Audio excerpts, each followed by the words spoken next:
E nenhuma coisa pode existir sem Jesus.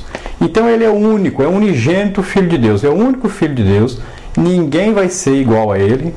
E ele então, nesse aspecto, ele sempre foi Deus, nunca deixou de ser Deus, mesmo como estava na terra.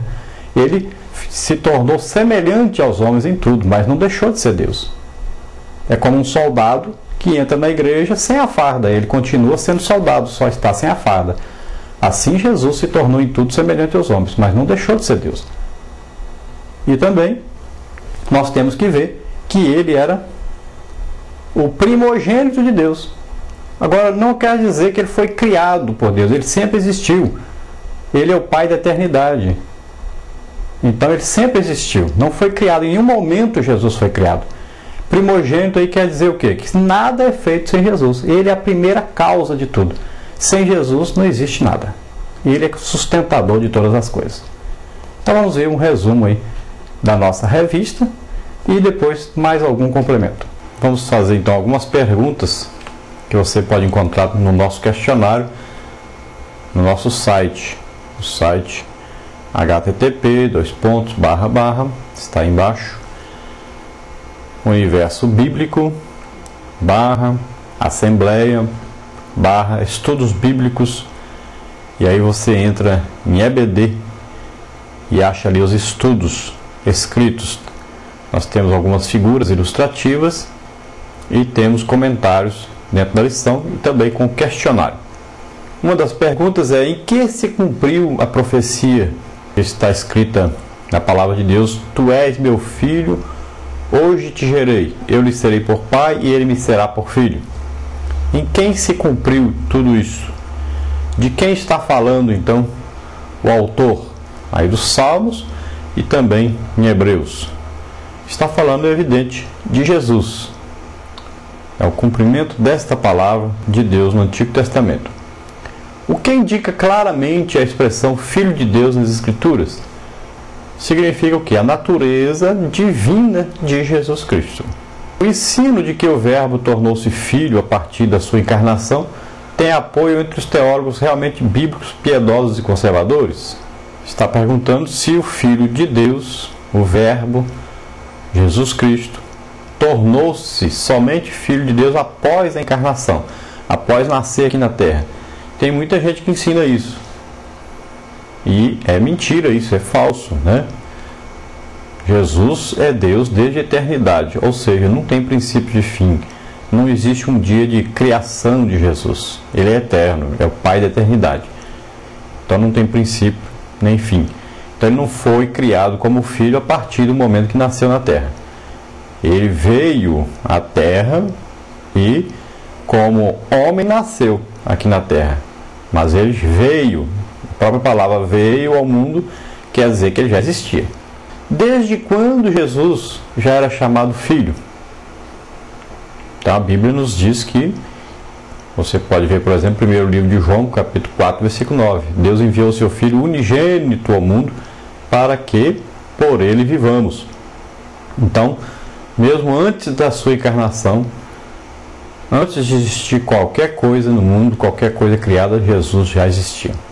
O que revela a relação de Jesus com o Pai, por exemplo, em João 10, 30 a 36? Revela a deidade de Jesus, revela que realmente Jesus é Deus. O que é afirmar que Jesus é o Filho de Deus, mas que não é Deus? Se alguém afirma, Jesus é o Filho de Deus, mas não é Deus, ele é apenas o Filho de Deus.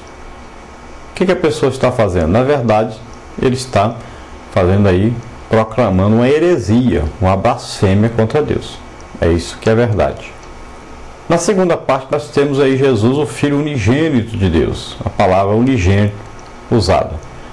Qual a origem desse termo unigênito? Você pode encontrar essa palavra em João 1, 14, 18, 3, 16, 18, primeiro livro de João 4, versículo 9. Então o termo aparece aí essas 5 vezes nos escritos de João, todas relacionadas a Jesus. Isso revela claramente a sua divindade. Qual é o significado do termo unigênito, na verdade? Na verdade, esse termo unigênito está declarando a natureza que Jesus realmente é Deus, revela o caráter de Jesus como Deus e revela o tipo que Jesus está, então, quando na terra, está representando o Pai e que ele é Deus mesmo. Em que sentido Jesus é o unigênito do Pai? Então, primeiro, no sentido do seu relacionamento exclusivo com Deus. Quanto ao seu relacionamento, então, não existe como ter esse relacionamento com Deus sem ser realmente Deus. Somente um filho poderia ter esse tipo de relacionamento. Quando Jesus sempre fala que faz aquilo que agrada ao Pai, que ele ouve o Pai, que obedece ao Pai. E ele, quando diz, eu sou, ou antes que Abraão existisse, eu sou, tudo isso revela que ele é Deus. E ao mesmo tempo revelando a sua intimidade com Deus. Cristo também revela aí que ele não foi criado por Deus, ele pré-existe eternamente. Então, unigênito também quer dizer isso, que ele não foi criado, mas ele pré-existe eternamente. Também quer dizer que ele é chamado de Pai da eternidade. Isaías 9:6, Jesus é denominado Pai da eternidade. Quem poderia ser Pai da eternidade? Somente Deus. Então, o sentido de unigênito é esse aí, a parte então de Jesus como Deus. O que são os anjos, na verdade? Então, os anjos são criaturas espirituais, mas são limitados. E os anjos estiveram presentes no ministério terreno de Jesus, como afirma o apóstolo Paulo. Então, eles vieram para ajudar, auxiliar. É o papel deles, trazer uma mensagem, confortar, guerrear, muitas coisas eles podem fazer a serviço dos salvos. E ali nós podemos ver nos evangelhos que eles estiveram a serviço de Jesus. Qual a relação entre Jesus e os anjos? Jesus é adorado pelos próprios anjos. Você pode ver Hebreus 1:6, que a ordem de Deus é e todos os anjos de Deus o adorem. E aqui está falando de Jesus como homem. Homem ressuscitado. Uma ordem para adorar. Porque Jesus é Deus. Não é apenas porque ele está num corpo humano, mesmo que seja ressuscitado, que ele não vai ser adorado. Vai ser adorado. E os anjos também mostraram que ele era digno de adoração, mesmo antes dele morrer e ressuscitar. Então, a relação que existe entre o Criador e a criatura. Parte 3, nós temos aí Jesus, o primogênito de toda a criação. Então, vimos como unigênito e agora como primogênito. Qual expressão confirma a divindade de Jesus na carta de Paulo aos Colossenses? Então, lá tem uma expressão muito interessante que confirma realmente a divindade de Jesus. Está escrito aqui que Cristo é a imagem do Deus invisível. Essa imagem representando exatamente a mesma essência, representando o mesmo ser. Então Deus, como aí representando Cristo realmente como Deus. O que a palavra original para imagem comunica relacionados aí a Cristo e a sua obra? Então, essa palavra imagem representa o que? Aparência e manifestação. Essa aparência é aparência espiritual, não quer dizer que Jesus, como ser humano, com uma casca aí de um corpo humano, se parecesse com Deus. Não tem nada a ver com isso. Mas a imagem aí significa que Jesus tinha a mesma essência espiritual.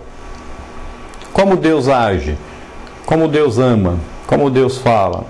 Então você, ouvindo Jesus falar, olhando para Jesus, você ia ver como Deus agia, como Deus amava, o que Deus gostaria de falar. Então, por isso, a imagem e semelhança diz assim.